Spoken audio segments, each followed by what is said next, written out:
But I do want to talk about the A's, the Oakland Athletics, and the last game here that was played, at least last game in general, as the Oakland A's that happened today in Seattle, but also much more significantly, I would say, the last game at the Oakland Coliseum that was this past Thursday. So this is not really a baseball channel, and I know this may be a little bit jarring here on this, but I don't want to kind of leave this on the cover.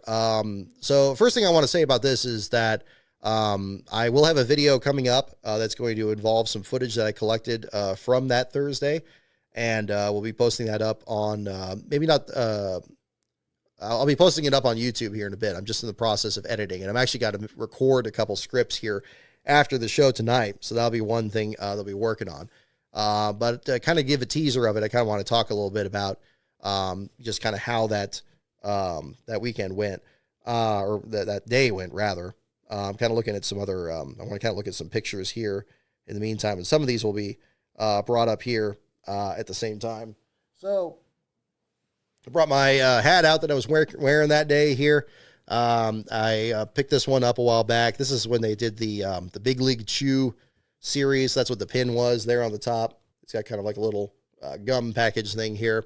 I thought this was pretty hip. I found it a while back, and I hadn't worn it to a game, so I was like, okay, let's wear it out to the thing there too. So, you know, I guess the first thing I want to say about that is just how quickly it went by.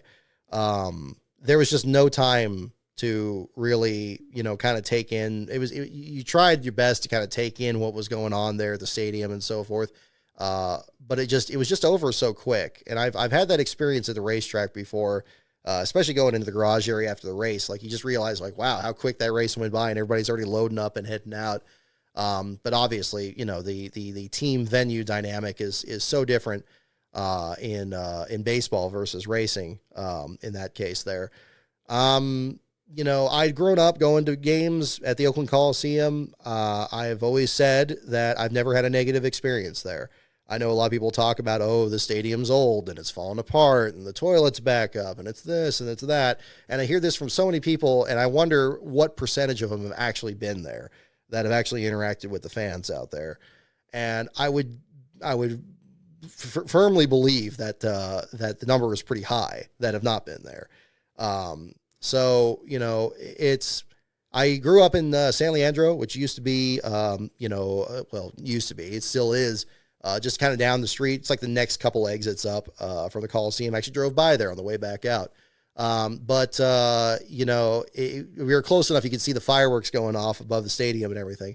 My parents met at that stadium at a Raider game back in the 1970s. And so, you know, it has kind of a special, you know, place, good memories from that. I will not say that I've been like the most frequent attendee there. I'm not going to pretend, you know, and I certainly don't want to take credit for anything that the people that have been most outspoken on the issue of the team moving to Las Vegas and trying their best to prevent it. This game that I went to was the first game I've been to in, I would say, 5 years, maybe 6. I'd been there probably about a dozen times before that. I remember there was one that my brother and I went to when I was working at Kaiser, and we took the BART train from Richmond to that. And I think that was 2019, and that was probably the last one I'd been to. And kind of talking about like how quick the game goes by. I hadn't been there since they changed the rules in baseball, where, you know, the clock just, you had the pitch clock now. So of course there's none of that long standoff with the pitcher and the batter, and it just goes by so quick. I really was surprised by that. And I thought I gave myself enough time to get there, but I knew it was going to be crowded no matter what, understandably. And as it turned out, of course, it was sold out. What was it? 49,000 fans there in attendance. Yeah, you know, I left here. We live about we've moved further and further east from the Coliseum, which is pretty much the biggest reason we haven't really, been there more lately. So it was probably about like a 2 or 3 hour drive. So I left pretty early in the morning, getting down there, had a couple traffic jams on the way. Didn't get in there till maybe about 10:30, which is about 2 hours before the game started. I recorded some footage there. I wasn't sure exactly what to expect in terms of the atmosphere at the park there. I heard that they lost the night before, and that was a really emotional game. And you got people, scooping dirt out of the outfield and stuff like that. And I was thinking, oh man, I had bought my ticket for this back in the spring, knowing that this was coming up. And I'm like, well, it would probably be best to be there just to fly the flag. Family didn't really want to go. So I was like, okay, that's fine. I'll just fly the flag there for the folks here. Did that, went out there. But it was really, obviously you're going to have people carrying like the cell banners and so forth. And obviously people are disappointed and frustrated, and as well they should be. I took the back way going into the stadium, and there's houses that are right up that street. And, for them, you could walk to the stadium, kind of like you see, some of these classic stadiums like Fenway or, Wrigley or any, some of those other ones. Maybe Wrigley's not a good example, but again, I'm not the most knowledgeable on baseball history, but, it's very much, the local, community, everybody able to kind of go down there. And, we lost the Raiders, lost the Warriors. Warriors aren't that far away, but still not in that complex there. It's been a difficult stretch, and luck, we've been, fortunate in some case that we've been a little insulated from that by moving further and further away from it. But it was definitely made clear getting there. I mean, there was you could see the frustration, you could see the disappointment. But I think, especially once people got in the stadium and the clouds parted, everybody was just that determined to just, the crowd was alive. Everybody was just nuts.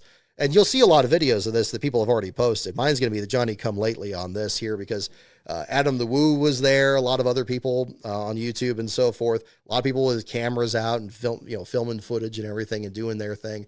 A lot of people with professional equipment. And, I'm sure there's going to be plenty of documentaries that are going to be made of just this one game. So it's pretty neat to be there.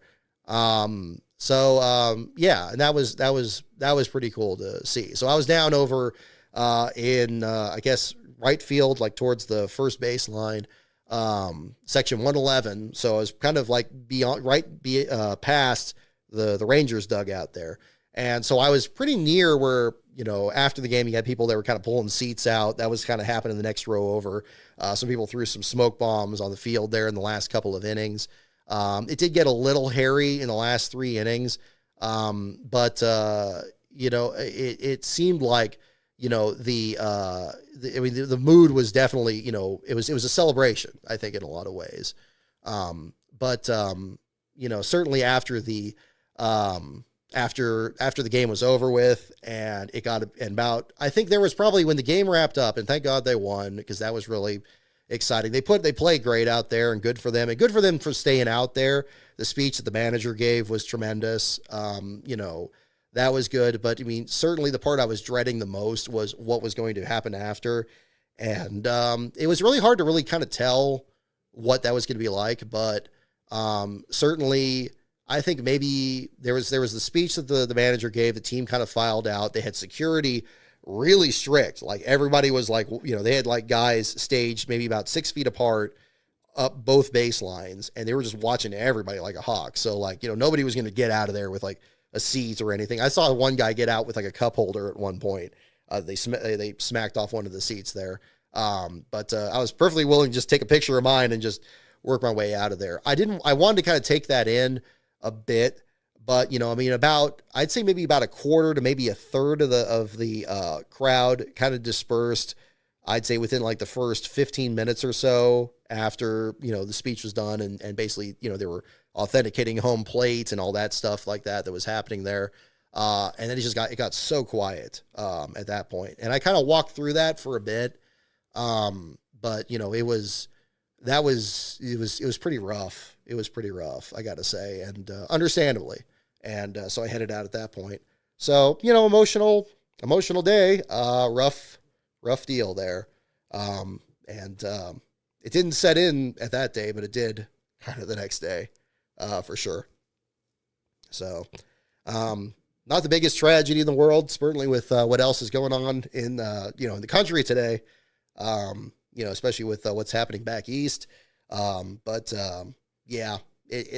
definitely, it was kind of a stinger kind of through the weekend here.